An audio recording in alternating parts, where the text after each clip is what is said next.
So the Samsung Galaxy Z Fold 6 has been getting an awful lot of press lately, but is it really one of the best big ol' foldables of 2024? Or does that crown belong on the metaphorical bonds of the Vivo X Fold 3 Pro, which launched earlier this year? The Vivo X Fold 3 Pro is a slightly more slender, bendy mega bastard boasting Zeiss branded camera tech, a massive dual battery setup for all day play, and top tier specs to effortlessly squat thrust all over the Z Fold 6. And I've been testing out Vivo's bendy blower for about a month now, and I've got to say I really like it. So let's take you on a full on tour and also do a wee side by side with the Z Fold 6 to see how they stack up. And for more on the latest and greatest tech, please do poke subscribe and ding that notifications bell. Cheers! Now first up, the Vivo X Fold 3 Pro is a big bugger, of course. It weighs 236 grams, so it's not exactly feather light, but as far as these phones go, not too terrible at all. Weighs about the same as the Z Fold 6, but it is roughly a millimeter thinner. I was quite surprised that it's only a millimeter, to be honest, because it feels a lot skinnier, probably helped by the fact you've got these rounded edges compared with the big flat iPhone style ones on the Z Fold 6. Although of course you do have that big old camera bump as well. Both of these blowers have lenses jutting out of the arse end, so that certainly adds a wee bit of girth. Let me tell you, you feel it when you've got either of these phones stuffed into your shorts, that's for sure. But then just try having them both stuffed inside of your shorts at the same time, like I have these past few days. One thing I like about the circular camera bump here on the Vivo is the fact that it's pretty stable when you lay it flat on a desk like so, whereas the Samsung shakes about all over the place when you're using it like so because you've got the camera bump wedged off to the side.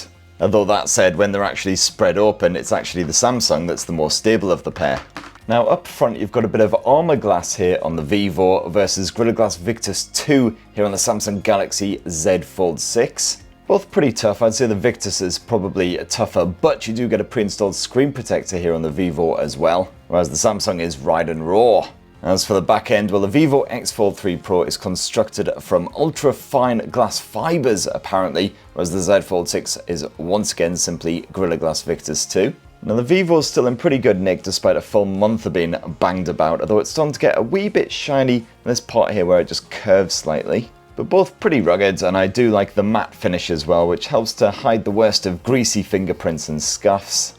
And apparently it's available in solar white in China, but outside of China it's just this one colour option, celestial black. Apparently inspired by the vastness of the universe, which I don't even want to contemplate because it just breaks my brain and makes me physically ruin my kecks. If you want the Galaxy Z Fold 6, that is available in a greater selection of options, including a very snazzy sort of navy, darky, moody blue effort. And I gotta say, I really like the construction overall on the Vivo X Fold 3 Pro. Feels proper premium. You've got a durable carbon fiber hinge. It doesn't feel quite as stiff as Samsung's hinge, but this bad boy can still be propped up at pretty much any angle you like, easily as you want. Of course, opening both of these buggers one-handed is a bit of a challenge, though it's slightly easier, I would say, here on the Vivo because at least you've got those curved edges. It's easy to get your digits stuck in that crevice right there, whereas it's completely flat edges on the Z Fold 6. So you could be poking the bugger for ages before you finally achieve insertion.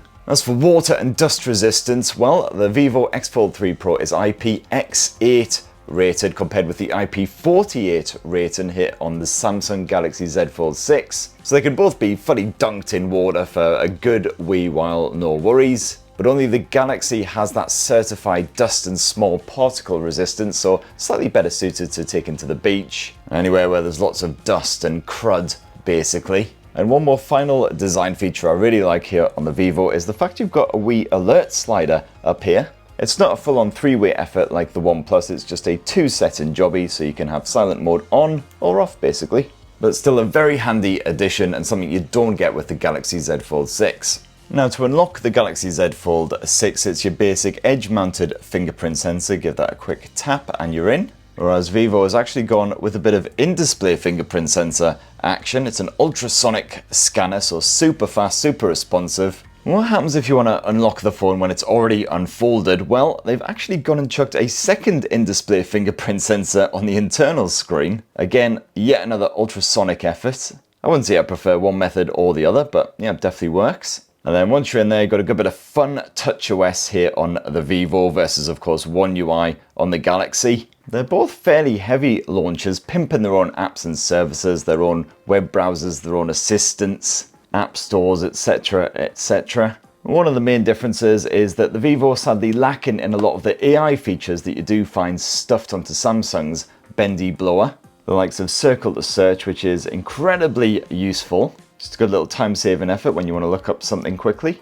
You've got a live translation tool, all kinds of transcription and summarization tools which are helpful, and of course a buttload of random creative, arty, photo type stuff. Anyway, check out my full Z Fold coverage for more on all of that shenanigans. Now, when you're using the almighty internal displays, you've got a good bit of dock action with both of these phones, which is a bit more haphazard actually calling it up here on the Vivo. Sometimes it pops up, sometimes it just can't be bloody arsed. This is pretty handy if you want to get a bit of split screen multitasking on the go. Just grab another app, drag it to where you want it, boom. And of course on both phones you can quickly and easily resize the windows. You can swap these windows about the place by long pressing on the wee bar up here, so you can turn them into floating windows, swap which side they're on, the orientation, etc. And as with Sammy's bendy blower, you can access your most recent apps and configurations down here on the right edge. But one handy wee shortcut I really like here on the Vivo, which you don't get on the Samsung, is just with a quick bit of this, you can conjure up split screen mode, so you don't even have to mess around with the dock. And yeah, I still think the OnePlus Open does the software side of things better than both of these massive bendy buggers, to be honest, but it's satisfying enough to use, means you can really make the most of that big display. And when I spoke with Vivo, they said they would be offering 3 OS updates and 4 years of security updates with the X Fold 3 Pro. Not sure quite how regular these security updates are going to be trickling through, especially towards the end of that tenure, but hey-ho. It's pretty decent, but it's not quite as impressive as these 7 full years of OS and security updates that Samsung's offering with its Galaxy Z Fold 6. So if you want something to see you right the way through to the 2030s, then yeah, job done. My Vivo X Fold 3 Pro review model came with half a terabyte of storage space. You've got a choice of 256, 512 or a full terabyte with the Galaxy Z Fold 6. Now, the Vivo X Fold 3 Pro sports a 6.53-inch LTPO OLED cover screen with 2748 by 1172 pixel resolution, and it's an absolute beaut. It's a bit more spacious than the Galaxy Z Fold 6's effort. Samsung slapped on a 6.3-inch LTPO dynamic AMOLED display with a 2376 by 968 pixel resolution. So Vivo's cover screen is quite sausage-like. It's a 21:9 aspect ratio, similar to the old Xperia's, not quite as ridiculously skinny as Samsung's. And the Vivo's aspect ratio is certainly better suited to most apps, and when you do pinch to zoom in a bit of video action, not quite so much cropping, don't slice off quite so much of my baldy head. But both of these cover screens are nice and crisp, they're reasonably poppy as well. You can change up the color output in the display settings. And although the Vivo's is technically brighter on paper versus the Samsung, I found that even when it was proper sunny, I could clearly see what was going on in both of them, no worries. Oh, and while Vivo offers up both HDR10 Plus and Dolby Vision streaming support, you've only got the HDR10 action here on the Samsung. Now unfurl these mighty mobiles and you've got a huge 8.03-inch OLED internal screen on the Vivo, 2480 by 2200 pixel resolution, versus the still pretty bloody large 7.6-inch dynamic AMOLED panel on the Galaxy Z Fold 6, with a 2160 by 1856 pixel resolution. Not quite as crisp, but still sharp enough for checking out some photos, kicking back with a bit of gaming action, whatever you fancy. And both of these mighty flexible mobiles have a protective cover on that internal display. It's actually less reflective though here on the Vivo versus the Samsung. You can more clearly see what is going on the X Fold 3 Pro versus the Z Fold 6. Although both of them are bright enough to counter the worst of the glare anyway. So even on a sunshiny day, you can generally clearly see what's going on. The caveat to that being that I live in the UK, and what might be an incredibly sunshiny day here might just be a grey, drizzly, overcast day in, say, California. And certainly that crease action is less obvious here on the Vivo versus the Samsung. It's incredibly subtle. You can only just about make it out when you tilt this phone at an angle and it catches the light just so. However, when it comes to the stereo speaker setup, the Vivo isn't quite as impressive as the Samsung, has to be said. I'll just do a little side by side so you can hear it for yourself. Hello kiddies, I'm Chris from TechSpert, and today I'm going to be reviewing Samsung's literally flashy Galaxy Buds 3 Pro. And then the Galaxy. Hello kiddies, I'm Chris from TechSpert, and today I'm going to be reviewing Samsung's literally flashy Galaxy Buds 3 Pro. So I don't know if my mic would have picked that up particularly clearly, but basically the Vivo, not quite as loud as the Galaxy, and also the audio pretty tinny and not particularly impressive. That said, the Vivo X Fold 3 Pro does offer Bluetooth 5.4 support versus 5.3 on that Z Fold 6. You've got support for basically all of the codecs, aptX adaptive, lossless, got a bit of LHDC, all that good stuff. It's well and truly sorted for all of your wireless streaming shenanigans. And what about the performance? Well, both of these big bendy buggers are powered by Qualcomm's Snapdragon 8 Gen 3 chipset. And that's backed by a hefty 16 gigs of RAM on the Vivo X Fold 3 Pro versus 12 gigs on Sammy's blower.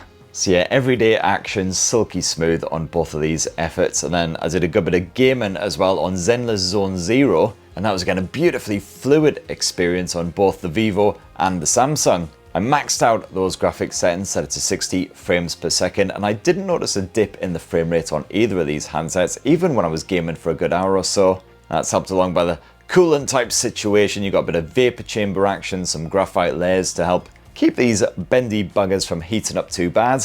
Although that said, they certainly do get a bit toasty still up around the top end. So gamers should be happy enough with what they see on both of these handsets, although the Vivo X Fold 3 Pro does offer up a wee bit more when it comes to the gaming mode. Got a few extra bonus tools and features chucked in there versus the Samsung, which basically has its priority mode for blocking notifications and keeping the handset running as smoothly as possible. Now, many foldables have to make sacrifices when it comes to the battery tech, but in this area, Vivo is well and truly waving its willy all about at the competition. See, despite its relatively slender chassis, Vivo has somehow managed to cram a dual cell 5,700 mAh capacity battery setup inside of this thing, which is really huge compared with what most other rivals offer up. It certainly makes the Galaxy Z Fold 6's 4,400 mAh battery look proper piddly in comparison.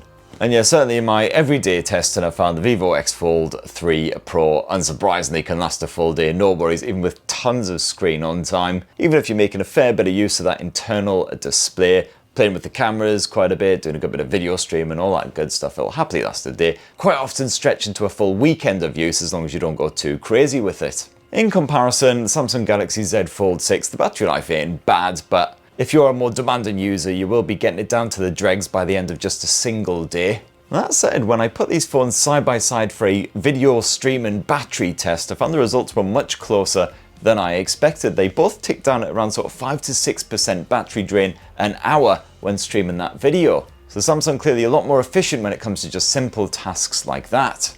And also just further emphasizes that battery tests and shit like that are just a complete waste of time.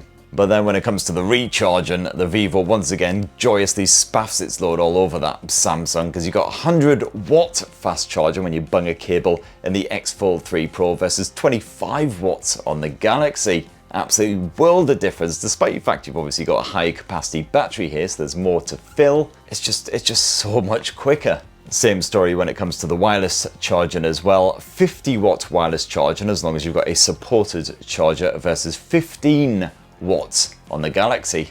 And then I also really like that Vivo hasn't compromised when it comes to the camera tech either. You've got Zeiss branded optics here as always, a 50 megapixel OmniVision OV50H sensor, as also found in the Honor Magic 6 Pro, the Motorola Edge 50 Ultra, quite a few recent flagships. You also got Zeiss's T-Star lens coating to help prevent lens flaring and other shindiggery, and that's versus the 50 megapixel main shooter here on the Samsung Galaxy Z Fold 6, which is Samsung's own in-house developed tech. And both camera apps are what I would call quite dense, quite a lot of different features and modes to play around with. All the usual obvious stuff, portrait mode, night mode. You've got scene optimization type shenanigans on both as well, which basically just boost the vividness of colors, make everything look a bit brighter, a bit less natural. But thankfully you can knock this off and have the Zeiss Natural on the go here on the Vivo. Just turn off the scene optimizer here on the Galaxy and you'll get a more realistic looking image.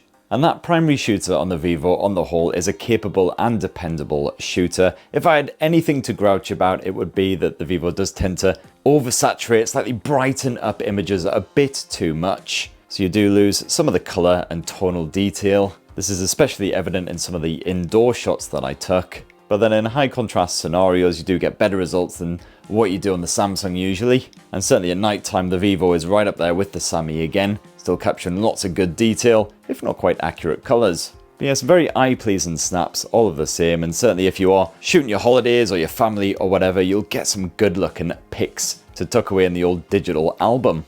You also have a dedicated Pro mode on both of these bendy buggers, so you can mess around with the likes of the shutter speed, the white balance, the focus, etc. You can shoot raw images for easy editing on the fly. And when it comes to the secondary lenses, well, again, the Vivo impresses more. So you've got a 50 megapixel ultra-wide angle shooter here on the X Fold 3 Pro using Samsung's GN1 sensor, in fact, versus a more basic 12 megapixel ultra-wide shooter here on the Sammy. And the Vivo is definitely far superior for shooting dramatic up-close macro-style shots. And Vivo's gone with a 64 meg telephoto shooter using the OV64B sensor with 3 times optical zoom. The Samsung's again gone more basic, you've just got a 10 megapixel sensor here. Same 3 times optical zoom, so you can still get some pretty decent zoom action on the go when needed. The Z Fold 6 does max out at 30 times combi zoom thanks to the more basic sensor. Whereas the Vivo can go all the way up to 100 times zoom if you like. Doesn't over-sharpen things either, but you certainly want to be capping yourself off well before that 100 times limit, because otherwise just everything just looks a bit blurry and cack.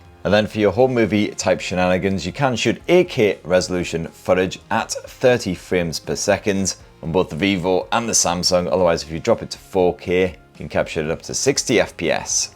And Samsung usually excels when it comes to home movies, but I thought the Vivo was really solid in this area, strong competition. Most of this footage I shot at 4K resolution at 60 frames per second, and I've got to say, picture quality, nice and crisp. The stabilization's solid if you're moving and shooting at the same time. Audio capture also proper good as well. Vocals come through nice and crisp and clear. There's not too much wind feedback even when things get rather blustery. And Vivo's also hoyed in its own V3 imaging chip, which helps the X Fold 3 Pro to pump out some pretty decent looking 4K cinematic portrait style videos. Got a bit of bokeh style blur in action. And then on that cover screen, you've got a 32 megapixel selfie shooter here on the Vivo versus a basic 10 megapixel selfie shooter here on the Samsung, although the Samsung can shoot at up to 4K resolution, whereas the Vivo tops off at full HD for some reason. And then the Vivo also squirrels away a secondary 32 megapixel selfie cam on that internal display, just wedged away in a corner there. Whereas on the Samsung, it's a much more basic 4 megapixel resolution camera, but it is actually an under display effort, so it is hidden away. You can still clearly make it out when you look for it, but it is mostly masked.